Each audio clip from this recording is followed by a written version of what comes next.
Very good morning to all of you.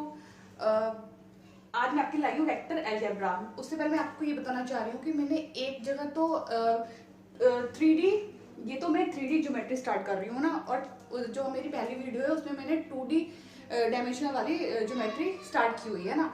तो इसकी एक भी क्लास आप मिस मत करना। ये स्टार्टिंग से ही बिल्कुल मैं करा रही हूँ कि 3D ज्योमेट्री में पहले क्या है, वेक्टर अलजेब्रा जो हमारा यूपीजीआईसी का सिलेबस है उसका 5 पॉइंट देखना में 5 पॉइंट देखना।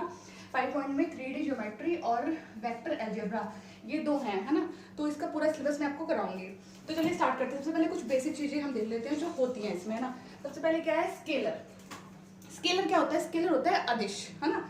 अदिश क्या होता है? एक quantity that has magnitude only is known as a scalar. कि मैग्नीट्यूड क्या होता है? परिणाम, जिसमें केवल परिमाण होता है वो हमारा क्या होता है? स्केलर होता है। जैसे कि मास हो गया, mass, length, time, temperature, density, speed, ये सारे हमारे क्या हैं? ये सारे हमारे स्केलर है। उसके बाद आता है दूसरा क्या है? वेक्टर। वेक्टर क्या होता है? सदिश, है ना। सदिश क्या होते हैं? एक quantity that has magnitude as well as direction is called a vector. मतलब जिसमें हमारा परिमाण भी होता है और साथ में दिशा भी होती है, दोनों चीजें होती हैं, वो हमारा वेक्टर होता है। वेक्टर क्या होता है? सदिश राशि, है ना। जैसे एग्जांपल दिया हुआ वेलोसिटी, एक्सीलरेशन और मोमेंटम, है ना। वेलोसिटी मतलब वेग, त्वरण, है ना। अब इसमें क्या ऐसे जैसे दिया हुआ 30 सेकंड। अब 30 सेकंड बताइए, सेकंड क्या होता है? समय होता है। अब सेकंड समय होता है, समय क्या है हमारा? स्केलर। तो ये क्या आ जाएगा? स्केलर है। जैसे 100 मीटर स्क्वायर दिया है, मीटर क्या हो गया हमारा? लेंथ बता रहा है किसी चीज के ना, तो ये भी हमारा क्या हो गया? स्केलर हो गया। उसके बाद आगे 20 मीटर पर सेकंड। मीटर पर सेकंड क्या होता है? वेग का, वेग की यूनिट होती है तो वेलोसिटी की, तो ये हमारा क्या आ जाएगा? वेक्टर। तो इस तरह से हमें क्या पता चल गया स्केलर और वेक्टर के बारे में। अब क्या है, वेक्टर जो होता है ए डायरेक्टेड लाइन सेगमेंट है इज कॉल्ड अ वेक्टर। एक लाइन सेगमेंट है रेखाखंड की, है ना। जैसे कि ये एक रेखाखंड जा रही है, लाइन सेगमेंट जा रही है हमारी, ये पॉइंट ए है और ये पॉइंट बी है। तो ए की लाइन में जा रही है। जो हमारा पॉइंट ए है ये क्या है? इनिशियल पॉइंट, प्रारंभिक बिंदु है, ठीक है। इसे क्या बोलते हैं? प्रारंभिक बिंदु। उसके बाद है टर्मिनल पॉइंट। टर्मिनल पॉइंट क्या होता है? अंतिम बिंदु। तो वेक्टर को हम डिनोट किससे करते हैं? ए बी और ऊपर वेक्टर लगा देते हैं। फिर है magnitude of the vector. Magnitude क्या होता है किसी भी चीज का? ए बी वेक्टर, यहाँ पर क्या लगा देंगे? मोड का निशान लगा देंगे, डिटरमिनेंट का ना, मोड का निशान लगा देंगे। जैसे इफ ए बी हमें क्या दे दिया? ए वेक्टर, तो देन ए बी क्या हो जाएगा? इसका मैग्नीट्यूड क्या हो जाएगा? मोड ए वेक्टर या डिटरमिनेंट कुछ भी बोल दीजिए, मैग्नीट्यूड ए वेक्टर हो गया।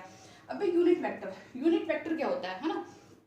A vector is a unit vector. The unit vector if, unit vector तब होगा जब हमारा मैग्नीट्यूड ए वेक्टर इक्वल 1 हो जाएगा। इट इज डिनोटेड बाय ए, ऊपर कैप लग जाएगा, है ना। तो हमारा क्या होता है? Unit vector. फिर है इक्वल वेक्टर। इक्वल वेक्टर क्या होते हैं? Two vector A and B are said to be equal होंगे। कब होंगे? If they have the same magnitude and same direction. मतलब सेम तो वो परिमाण देंगे और सेम ही दिशा देंगे, है ना। तो उसको हम बोलेंगे इक्वल वेक्टर। उसके बाद आता है निगेटिव वेक्टर। अब निगेटिव वेक्टर क्या होता है? ये मैं आपको इसलिए बता रही हूँ क्योंकि जब हम क्वेश्चन करेंगे, इसकी डेफिनेशन आगे जैसे क्वेश्चन होंगे तो उनमें इन चीज़ों की जरूरत पड़ेगी, तो हमें पता होना चाहिए कौन सी चीज़ क्या होती है। अब आता है निगेटिव वेक्टर। निगेटिव वेक्टर क्या होता है? जैसे कोई ए बी वेक्टर है इक्वल ए वेक्टर है, तो देन जब बी इधर आ जाएगा, ए इधर चला जाएगा, उसकी दिशा हो जाएगी बी ए, है ना। तो क्या हो जाएगा? उस पर निशान कौन सा लग जाएगा? निगेटिव साइन लग जाएगा। उसके बाद आता है हमारा कॉन्वेंशनल वेक्टर, है ना। कॉन्वेंशनल वेक्टर क्या होता है? To or more vector having, two or more vector having the same initial point is called the conventional vector. मतलब ये इनिशियल पॉइंट इनका सेम होगा, है ना। दो या दो से अधिक अगर हमारे क्या है? वेक्टर हैं और एक ही इनिशियल पॉइंट से जा रहे हैं। जैसे ओ क्या है? इनिशियल पॉइंट है इसका, तो ओ से बी गया और ओ से ए गया। उसके बाद नेक्स्ट है कोलिनियर। कोलिनियर वेक्टर क्या होता है हमारा? A vector having the same or parallel supports are known as the collinear। मतलब जो वेक्टर होता है having the same, जैसे कि ये कोई लाइन जा रही है हमारी, लाइन सेगमेंट जा रही है A से C तक, ये A पॉइंट है, ये B पॉइंट है और ये C पॉइंट है, तो एक ही लाइन में जाएंगे ये, है ना।